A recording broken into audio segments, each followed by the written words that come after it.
اما بعد فاعوذ باللہ من الشیطان الرجیم بسم اللہ الرحمن الرحیم رب اشرح لی صدری ویسر لی امری واحلل عقدۃ من لسانی یفقہوا قولی۔ السلام علیکم ورحمۃ اللہ وبرکاتہ۔ گزشتہ پروگرام میں ہم نے اس بات پر گفتگو کی تھی کہ جو شخص اللہ پر ایمان رکھتا ہے، اللہ سبحانہ تعالیٰ پر اعتماد کرتا ہے، بھروسہ رکھتا ہے، جب اس پر کوئی مصیبت آتی ہے، تکلیف آتی ہے، تو اللہ تعالیٰ اس کے دل کو ہدایت دیتا ہے، صحیح سوچ عطا کرتا ہے اور انسان صبر کے قابل ہو جاتا ہے، اسے صبر جمیل نصیب ہوتا ہے۔ لیکن ایسا کب ہوتا ہے؟ اسی وقت جب انسان اللہ کے وعدوں پر یقین رکھتا ہو۔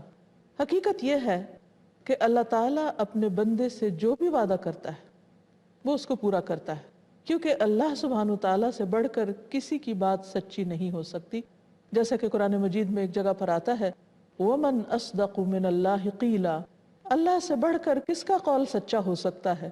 ایک دوسری جگہ پر آتا ہے وَمَنْ أَصْدَقُ مِنَ اللَّهِ حَدِيثًا، اللہ سے بڑھ کر سچی بات کسی اور کی کیسے ہو سکتی ہے۔ کوئی اور اپنی باتوں میں، اپنے وعدوں میں، اپنے قول و قرار میں اتنا سچا نہیں ہو سکتا جتنا کہ اللہ رب العزت ہے۔ اس لیے انسان کو اللہ تعالیٰ پر مکمل اعتماد کرنا چاہیے اور پورے یقین کے ساتھ عمل کرنا چاہیے، مشکل کے وقت بھی اور آسانی کے وقت بھی، کیونکہ وہ جانتا ہے کہ جو بھی اس کے رب نے اس سے وعدے کیے ہیں وہ ضرور پورے ہو کر رہیں گے۔ وہ وعدے دنیا میں بھی پورے ہوتے ہیں اور آخرت میں بھی پورے ہوتے ہیں۔ اگر اچھا کرنے پر انعام کے وعدے ہیں تو بھی، اور اگر برا کرنے پر سزا کا وعدہ ہے تو بھی۔ قرآن مجید میں سورۃ الحج 47 میں اللہ تعالیٰ فرماتے ہیں وَلَن يُخْلِفَ اللَّهُ وَعْدَهُ، اور اللہ اپنے وعدے کے خلاف ہرگز نہیں کرے گا۔ اسی طرح اس آیت کے شروع میں آتا ہے وَيَسْتَعْجِلُونَكَ بِالْعَذَابِ، اور یہ آپ سے عذاب کی جلدی کرتے ہیں کہ جلدی عذاب ہم پر آ جائے۔ وَلَن يُخْلِفَ اللَّهُ وَعْدَهُ، اللہ اپنے وعدے کے خلاف ہرگز نہیں کرے گا، یعنی غلط کام کرنے والوں کو، برا کام کرنے والوں کو سزا مل کر رہے گی۔ وَإِنَّ يَوْمًا عِندَ رَبِّكَ كَأَلْفِ سَنَةٍ مِّمَّا تَعُدُّونَ، بات یہ ہے کہ تمہارے رب کا ایک دن تمہارے شمار کے حساب سے 1000 سال کا ہے۔ انسان اپنی کوتاہ نظری کی وجہ سے، طبیعت کی وجہ سے ہر چیز کا فیصلہ جلد چاہتا ہے، جبکہ اللہ تعالیٰ کے ہاں ہر چیز کا، ہر کام کا ایک وقت مقرر ہے۔ بعض اوقات انسان کوئی نیکی کا کام کرتا ہے اور وہ چاہتا ہے کہ فوری طور پر اس کا بدلہ سامنے آ جائے۔ کبھی انسان کوئی برا کام کر بیٹھتا ہے تو وہ سوچتا ہے کہ شاید فوراً ہی سزا ملے گی، اور اگر نہیں ملی تو شاید اللہ تعالیٰ نے اس برائی کا نوٹس نہیں لیا اور کچھ نہیں ہوتا، اور اس طرح وہ مزید گناہوں پر شیر ہو جاتا ہے۔ لیکن انسان کو یاد رکھنا چاہیے کہ اللہ تعالیٰ اپنے وعدوں میں ضرور سچا ہے، لیکن ساتھ ہی یہ بھی کہ ہر چیز کا ایک وقت مقرر ہے اور اس وقت پر ہی وہ چیز ہوگی۔ اس وقت سے پہلے پہلے انسان اپنے عمل، اپنے رویے، اپنی سوچ، اپنی گفتگو کو درست رکھے اور اللہ تعالیٰ کے وعدوں پر یقین رکھتے ہوئے صبر سے کام لے کر زندگی کا یہ سفر احسن طریقے سے گزارتا چلا جائے۔ ایمان کا تقاضا ہے کہ انسان اللہ کے وعدے پر یقین رکھے، جیسا کہ سورۃ بنی اسرائیل کی آیت نمبر 107 اور 108 میں اللہ تعالیٰ نے فرمایا قُلْ آمِنُوا بِهِ أَوْ لَا تُؤْمِنُوا إِنَّ الَّذِينَ أُوتُوا الْعِلْمَ مِنْ قَبْلِهِ إِذَا يُتْلَى عَلَيْهِمْ يَخِرُّونَ لِلْأَذْقَانِ سُجَّدًا وَيَقُولُونَ سُبْحَانَ رَبِّنَا إِنْ كَانَ وَعْدُ رَبِّنَا لَمَفْعُولًا، آپ ان سے کہیے تم اس پر ایمان لاؤ یا نہ لاؤ، اس سے پہلے جن لوگوں کو علم دیا گیا ہے جب انہیں یہ قرآن پڑھ کر سنایا جاتا ہے تو وہ ٹھوڑیوں کے بل سجدے میں گر پڑتے ہیں اور پکار اٹھتے ہیں کہ پاک ہے ہمارا رب، یقیناً ہمارے رب کا وعدہ تو پورا ہو کر ہی رہنا تھا، یعنی پیغمبر علیہ السلام نے آنا تھا، اس قرآن نے نازل ہونا تھا، اور یہ قرآن اللہ کی کتاب ہے اور اللہ تعالیٰ نے اپنا وعدہ پورا کر دیا ہے۔ پھر اسی طرح جو اللہ کے وعدوں پر یقین کرے گا وہی ان کا جزا ہے، وہ پا کر رہے گا۔ پھر یہ بھی یاد رہے کہ جو شخص اللہ کے وعدوں پر یقین کرے گا وہ ان کا انجام دیکھ لے گا، نتیجہ پائے گا۔ رسول اللہ صلی اللہ علیہ وسلم نے فرمایا کہ اللہ تعالیٰ فرماتا ہے انا عند ظن عبدی بی، کہ میں اپنے بندے کے گمان کے ساتھ ہوں جو وہ میرے متعلق رکھتا ہے۔ اگر بندہ یہ گمان رکھتا ہے، یہ یقین رکھتا ہے کہ اللہ تعالیٰ وعدہ پورا کرے گا، تو وہ اس وعدے کی تکمیل اپنی آنکھوں کے ساتھ دیکھ لے گا۔ پھر ہم دیکھتے ہیں کہ جو لوگ اللہ کے وعدوں پر یقین رکھتے ہیں انہی کے لیے جنت ہے، جیسا کہ ایک حدیث سے ہمیں پتہ چلتا ہے۔ نبی صلی اللہ علیہ وسلم نے فرمایا 40 خصلتیں، 40 چیزیں جن میں سب سے اعلیٰ اور ارفع دودھ دینے والی بکری کا ہدیہ کرنا ہے، ایسی ہیں کہ جو شخص ان میں سے ایک خصلت پر ثواب کی نیت سے اور اللہ کے وعدے کو سچا سمجھتے ہوئے عمل کرے گا تو اللہ تعالیٰ اس کی وجہ سے اسے جنت میں داخل کرے گا۔ یعنی نیکی کے بہت سے کام ہمیں بتائے گئے ہیں قرآن مجید کو اور سنت رسول صلی اللہ علیہ وسلم کو اگر اس نظر سے دیکھا جائے، اور یقیناً وہ لوگ دیکھتے ہیں جنہیں اللہ تعالیٰ کو خوش کرنے کا شوق ہوتا ہے کہ ہم ان کاموں کو جانیں اور ان پر عمل کریں کہ جو اللہ کی رضا کا سبب بننے والے ہیں، اور وہ باقاعدہ گنتے ہیں۔ جیسے کہ نبی صلی اللہ علیہ وسلم جب ایسی کوئی بات فرماتے تو صحابہ بیٹھ کر گننے لگتے کہ اچھا کون کون سی نیکی کی خصلتیں ہیں جو ہم اپنے اندر پیدا کر سکتے ہیں، تو انہی کا ذکر کرتے ہوئے آپ نے فرمایا ان میں سے اعلیٰ درجے کی خصلت یہ ہے کہ انسان کسی کو ایسا تحفہ دے جو اس کے بہت کام کا، اور وہ مثال کے طور پر بتا دیا گیا کہ ایک بکری جو دودھ دینے والی ہو۔ بعض اوقات لوگ دوسروں کے فائدے کے لیے کچھ نہ کچھ دیتے رہتے ہیں، تحفے ہدیے انسانی معاشروں کے اندر ان کا تبادلہ ہوتا رہتا ہے، لیکن عموماً ٹرینڈ کیا ہوتا ہے کہ جو چیز اپنے کام کی نہیں وہ دوسرے کو دے دو، اور اس میں اس سوچ کو مد نظر نہیں رکھا جاتا کہ وہ شخص اس چیز کو کیا کرے گا جو آپ کے اپنے کام کی نہیں۔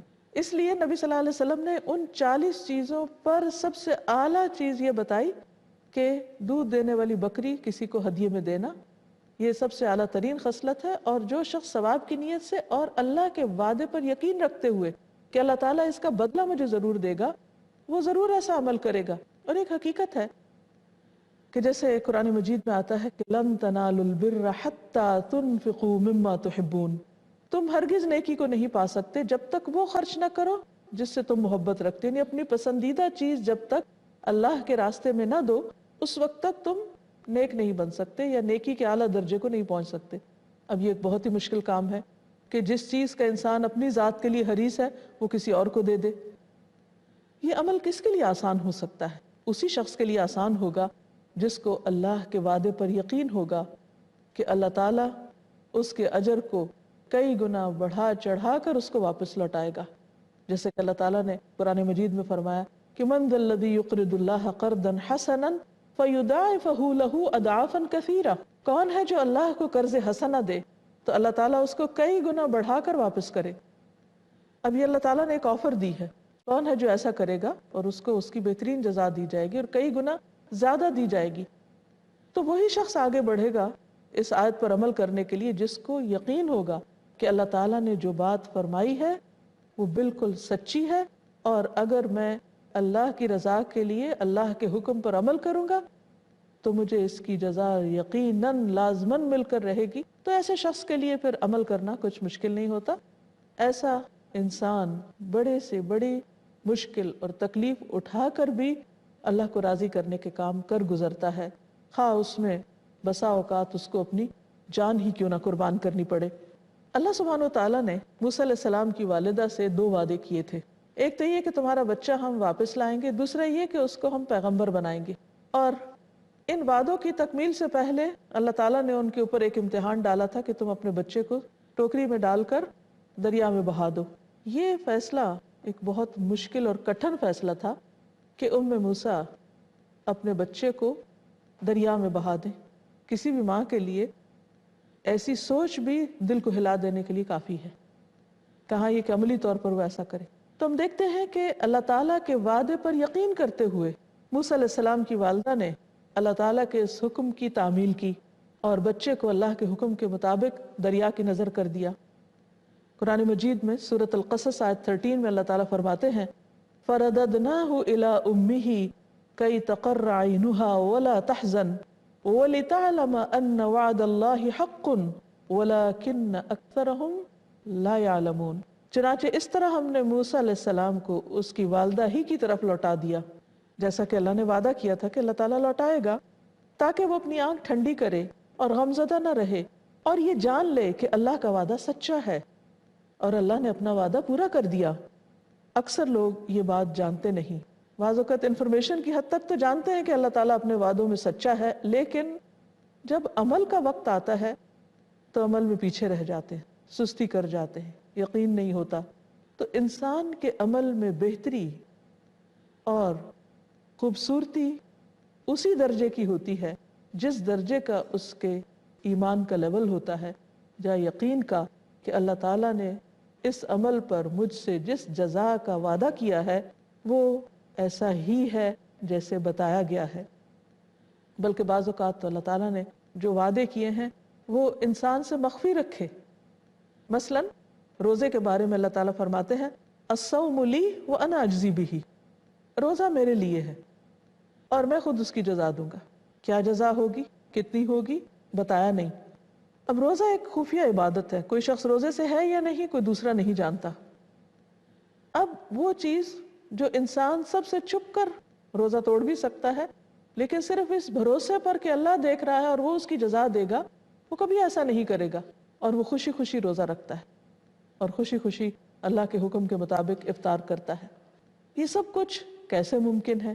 صرف اسی وقت جب انسان کو اللہ کے وعدے پر یقین ہو۔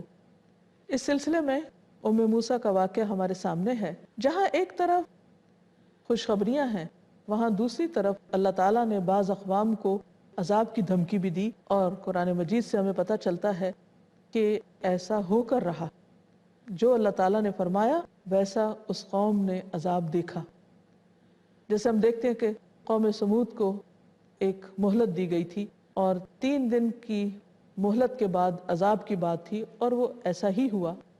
اسی طرح باقی اقوام کے ساتھ بھی قرآن مجید میں آتا ہے فَعَقَرُوهَا فَقَالَ تَمَتَّعُوا فِي دَارِكُمْ 3 أَيَّامٍ ذَلِكَ وَعْدٌ غَيْرُ مَكْذُوبٍ، سورۃ ہود آیت 65۔ مگر انہوں نے اس کی کونچے کاٹ دی، یعنی اونٹنی کے پاؤں کاٹ دیے اور اس کو مار ڈالا۔ تو صالح علیہ السلام نے کہا اچھا اب صرف 3 دن اپنے گھروں میں مزے کر لو، یہ ایسا وعدہ ہے جو کبھی جھوٹا نہیں ہو سکتا۔ لیکن انہوں نے اس وعدے پہ یقین نہیں کیا، اور 3 دن جو انہیں مہلت ملی اس میں کوئی معافی نہیں مانگی، اور بالآخر یہی ہوا کہ ان کو تباہ کر دیا گیا۔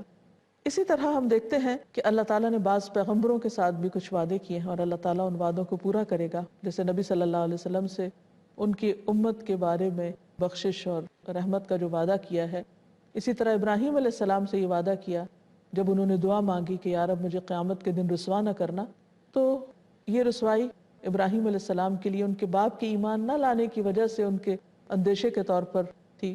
اسی طرح ہم دیکھتے ہیں کہ اللہ تعالیٰ نے جو پیغمبروں سے وعدے کیے انفرادی طور پر، ان کو بھی اللہ تعالیٰ ضرور پورا کرے گا۔ مثلا ابراہیم علیہ السلام نے اللہ تعالیٰ سے دعا کی وَلَا تُخْزِنِي يَوْمَ يُبْعَثُونَ، کہ اللہ مجھے اس دن رسوا نہ کرنا جس دن لوگ اٹھائے جائیں گے، یعنی قیامت کے دن۔ اس بارے میں حدیث میں آتا ہے کہ نبی صلی اللہ علیہ وسلم نے فرمایا کہ ابراہیم علیہ السلام اپنے والد آزر کو قیامت کے دن گرد آلود سیاہ دیکھیں گے، یعنی وہ گرد میں یا مٹی میں اٹے ہوئے ہوں گے کہ کوئی اور پہچان نہیں سکے گا ان کو، اور پھر اس کے بعد ان کو آگ میں پھینکا جائے گا۔ تو اس طرح اللہ تعالیٰ ابراہیم علیہ السلام سے بھی اپنا وعدہ پورا کرے گا۔ پھر ابو سعید خدری سے روایت ہے کہ رسول اللہ صلی اللہ علیہ وسلم نے فرمایا جب اللہ تعالیٰ مومنین کو آگ سے خلاصی دے گا، کیونکہ ان کے دل میں ایمان ہوگا، جب وہ اپنے گناہوں کی سزا بھگت چکیں گے تو بالآخر جہنم سے نکال لیے جائیں گے ایمان کی وجہ سے، تو اللہ تعالیٰ فرمائے گا کہ جہنم سے اس کو بھی نکال لو جس کے دل میں 1 دینار کے برابر ایمان ہے۔ پھر فرمائے گا اس کو بھی نکال لو جس کے دل میں نصف دینار کے برابر ایمان ہے۔ پھر فرمائے گا اس کو بھی نکال لو جس کے دل میں رائی برابر بھی ایمان ہے۔ تو ابو سعید خدری کہتے ہیں جو اس کو سچ نہ جانے، یعنی اس وعدے کو، وہ قرآن کی یہ آیت پڑھ لے ان اللہ لا یظلم مثقال ذرۃ وان تک حسنۃ یضاعفها ویؤت من لدنہ اجرا عظیما، سورۃ النساء آیت 40، کہ اللہ تعالیٰ تو کسی پر ذرے برابر بھی ظلم نہیں کرتا، اگر کسی نے کوئی نیکی کی ہو تو اللہ تعالیٰ اسے دگنا چگنا کرے گا اور اپنے پاس سے بھی بہت بڑا اجر عطا فرمائے گا۔ یہ بھی اللہ کا وعدہ ہے۔ اس لیے انسان کو کوئی بھی نیکی کرتے ہوئے، ہاں وہ چھوٹی ہو یا بڑی ہو، اللہ کے وعدوں پر یقین کرتے ہوئے خوش دلی سے کرنی چاہیے، اور اجر عظیم کا یقین رکھنا چاہیے، کیونکہ اللہ تعالیٰ کے خزانے وسیع ہیں۔ مثلاً ایک حدیث میں آتا ہے کہ اللہ تعالیٰ صدقات کو قبول کرتا ہے اور انہیں اپنے دائیں ہاتھ میں لیتا ہے اور ان کو بڑھاتا ہے جیسے تم میں سے کوئی اپنے بچیرے کو پالتا ہے۔ پھر اسی طرح ایک اور جگہ پر آتا ہے کہ اللہ تعالیٰ ایک لقمے کو پہاڑ برابر کر دیتا ہے۔ اب یہ اللہ کا وعدہ ہے۔ اب اگر انسان کے پاس زیادہ خدا کی راہ میں دینے کو کچھ نہ ہو، یعنی صدقہ کرنے کے لیے کچھ نہ، بس ایک لقمہ ہو، اور وہ اسے سچی نیت کے ساتھ، اجر کی نیت کے ساتھ اللہ کی خاطر اپنے منہ میں لے جانے کے بجائے کسی اور کو کھلا دیتا ہے رب کی رضا میں، تو یقیناً اللہ کا وعدہ سچا ہے، اور اللہ تعالیٰ اس کے اس جذبے کو قبول کرتے ہوئے انشاءاللہ اس ایک لقمے کو پہاڑ بنا سکتا ہے اور بنا دے گا۔ یہ چیز انسان کو بہت بڑا حوصلہ دیتی ہے، اس کے اندر نیکی کا جذبہ پیدا کرتی ہے۔ پھر انسان چھوٹی سے چھوٹی نیکی کو بھی حقیر نہیں سمجھتا، جیسا کہ نبی صلی اللہ علیہ وسلم نے فرمایا لا تحتقرن من المعروف شیئا ولو ان تلقى اخاك بوجه طلق، کہ نیکی کے کسی بھی کام کو حقیر نہ سمجھو، خواہ وہ تمہارا اپنے بھائی کو کھلی پیشانی یا کھلے چہرے کے ساتھ ملنا ہی کیوں نہ ہو، یعنی کہ اسمائلی فیس کے ساتھ، اس کو بھی تم معمولی نہ سمجھو، یہ بھی صدقہ ہے۔ جیسے ایک اور حدیث سے پتہ چلتا ہے تبسمک فی وجہ اخیک صدقہ، تمہارا اپنے بھائی کو دیکھ کے مسکرانا بھی صدقہ ہے۔ بہت سے لوگ اس صدقے کے بہت سے مواقع کھو دیتے ہیں اور اسے کچھ ضروری خیال نہیں کرتے، لیکن اگر کسی کو اللہ کے وعدے پر یقین ہو کہ اللہ تعالیٰ میری اس مسکراہٹ کو میرے حق میں صدقہ لکھ دے گا، تو وہ یقیناً دوسروں سے ملاقات کے وقت ضرور مسکرائے گا۔ اس طریقے پر انسان کی زندگی میں ایک بہت مثبت تبدیلی آتی ہے، اور یہی دراصل مطلوب ہے، اور یہ تبدیلی اس وقت تک آ نہیں سکتی جب تک کہ اللہ کے وعدوں پر یقین نہ ہو۔ بعض اوقات انسان اپنے دل میں نیکی کا کوئی ارادہ کرتا ہے اور وہ اپنے ارادے میں سچا ہوتا ہے، تو اللہ تعالیٰ اس کے اس ارادے کو بھی قبولیت بخشتا ہے، اس کی نیت کو بھی قبول کر لیتا ہے، اور اس کے لیے اس نیکی کی راہ ہموار کر دیتا ہے۔ مثلا ہم حدیث میں دیکھتے ہیں غزوہ خیبر کے موقع پر آپ صلی اللہ علیہ وسلم نے ایک اعرابی کو کچھ مال دیا، مال غنیمت میں سے کچھ حصہ دیا، تو وہ کہنے لگا کہ اے اللہ کے رسول صلی اللہ علیہ وسلم، میں اس مال کے لیے آپ کے ساتھ نہیں چلا، میں تو اس لیے آیا ہوں تاکہ میری اس جگہ پر، حلق کی طرف اس نے اشارہ کیا، اس جگہ پر مجھے تیر لگے اور میرا اس میں انتقال ہو جائے اور میں جنت میں داخل ہو سکوں۔ آپ صلی اللہ علیہ وسلم نے فرمایا اگر تم سچ کہتے ہو تو اللہ بھی تمہاری آرزو پوری کر دے گا، اللہ بھی اپنا وعدہ سچا کر دے گا، کیونکہ ایک اور حدیث میں آتا ہے نا کہ میں اپنے بندے کے گمان کے ساتھ ہوتا ہوں، یعنی بندہ جیسا میرے بارے میں سوچتا ہے میں اس کے ساتھ ویسا ہی معاملہ کرتا ہوں۔ تو اس بندے نے مال کے لیے آپ کے ساتھ غزوہ نہیں کیا بلکہ شہادت کے لیے کیا، تو آپ نے اس کو یقین دلایا کہ اگر تم اپنی بات میں سچے ہو تو اللہ تعالیٰ اس کو ضرور پورا کر دے گا۔ پھر کچھ دیر تک لوگ ٹھہرے رہے، اس کے بعد دشمن سے جنگ کرنے کے لیے اٹھے، لوگ اس کو رسول اللہ صلی اللہ علیہ وسلم کی خدمت میں لے کر حاضر ہوئے۔ اس شخص کے اسی جگہ پر تیر لگا ہوا تھا جہاں اس نے اشارہ کیا تھا۔ آپ صلی اللہ علیہ وسلم نے فرمایا کیا یہ وہی ہے؟ لوگوں نے کہا ہاں یہ وہی ہے۔ آپ نے فرمایا اس نے اللہ سے سچ کہا اور اللہ تعالیٰ نے بھی اس کی تمنا پوری کر دی، یعنی اللہ نے بھی اپنا وعدہ پورا کر دیا۔ اسی طرح ایک اور روایت بھی ہمیں ملتی ہے، حدیث کا مفہوم کچھ اس طرح ہے کہ بنی اسرائیل کے ایک شخص نے دوسرے سے قرض مانگا، تو اس نے کہا کوئی گواہ پیش کرو، کہنے لگا میرے پاس تو کوئی گواہ نہیں، بس اللہ ہی میرا گواہ ہے۔ اس نے کہا کوئی ضامن، تو اس نے کہا میرا ضامن تو اللہ ہی ہے۔ تو دوسرے شخص نے اس پر رحم کرتے ہوئے اس کو ایک مقررہ مدت کے ساتھ قرض دے دیا۔ وہ شخص قرض لے کر سمندر کے سفر پر روانہ ہو گیا۔ جب اس کی ضرورت پوری ہو گئی اور وقت مقررہ پر وعدے کے مطابق جب واپس آنا چاہا تو اس کو کوئی کشتی نہ ملی۔ اب اس کو بہت پریشانی ہوئی کہ میرے وعدے کا وقت ہے اور میں اس کو کیسا پورا کروں۔ تو بہرحال اس نے ایک لکڑی لی جس کے اندر کچھ خالی جگہ تھی، اس کے اندر اس نے وہ مال رکھا اور ساتھ ہی خط بھی، اور اس کو دریا کی نظر کر دیا۔ دوسرے اینڈ پر وہ شخص اس جو انتظار کر رہا تھا جس سے اس نے قرضہ لیا تھا، وہ انتظار کرتا رہا، اس نے دیکھا کہ کوئی کشتی تو نہیں آ رہی لیکن ایک لکڑی جو ہے وہ تیرتی اس کی طرف بڑھ رہی ہے۔ تو اس نے جب اس لکڑی کو نکال کر دیکھا تو اس میں وہ مال بھی لوٹا دیا گیا تھا اور اس کے ساتھ خط بھی تھا، جس سے یہ یقین ہو گیا کہ اس شخص نے اپنا وعدہ پورا کیا۔ قرآن مجید میں آتا ہے سورۃ الروم آیت نمبر 6 اور 7 میں، جب رومیوں کے مغلوب ہونے کی بات ہوئی اور پھر آئندہ فتح کا وعدہ کیا گیا، تو اللہ تعالیٰ اس وعدے کے متعلق فرماتے ہیں وعد اللہ، اللہ کا وعدہ ہے کہ وہ ان مغلوب لوگوں کو ضرور کامیاب کرے گا۔ لا یخلف اللہ وعدہ، اللہ اپنے وعدے کے خلاف نہیں کرتا، جس چیز کا اس نے وعدہ کر دیا وہ پورا کرے گا۔ وَلَكِنَّ أَكْثَرَ النَّاسِ لَا يَعْلَمُونَ، لیکن اکثر لوگ جانتے نہیں، وہ شک کا شکار رہتے ہیں۔ اور یاد رکھیے کہ دل میں اگر شک آ جائے تو وہ انسان کو ایمان سے زیادہ منافقت کے قریب کر دیتی ہے۔ منافقین کی جو علامت قرآن مجید میں بتائی گئی ہے وہ کیا ہے؟ فی قلوبہم مرض، ان کے دلوں میں بیماری ہے۔ وہ بیماری کس چیز کی تھی؟ وہ شک کی بیماری تھی۔ اور جب اللہ کے بارے میں شک، رسول کے بارے میں شک، قرآن میں شک، دین میں شک، لوگوں پہ شک ہونے لگے تو پھر ایسا انسان بیمار نہیں تو اور کیا ہے۔ یہ شک اس کو کہیں کا بھی نہیں چھوڑتا۔ تو بات یہ ہے کہ انسان کا ایمان اس وقت تک پختہ نہیں ہوتا، درست نہیں ہوتا، جب تک اس کے اندر یقین کی دولت نہیں ہوتی۔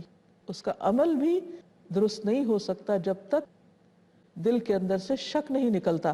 سوال یہ پیدا ہوتا ہے کہ انسان کو شک کیوں ہوتا ہے؟ کیونکہ انسان اللہ تعالیٰ کی قدرت، اللہ تعالیٰ کی عظمت سے واقف نہیں ہوتا۔ وہ دنیا کی ظاہری زندگی کی بس معلومات رکھتا ہے۔ یعلمون ظاہرا من الحیات الدنیا وہم عن الآخرۃ ہم غافلون، یہ ان لوگوں کی کیفیت ہے جو دنیا کی صرف ظاہری چیزوں کو دیکھتے ہیں اور آخرت سے غافل ہیں۔ جب انسان آخرت پر یقین رکھتا ہے، ایمان رکھتا ہے، تو اللہ تعالیٰ اس کے دل کے اندر مزید ایمان پیدا کر دیتا ہے، یقین پیدا کر دیتا ہے۔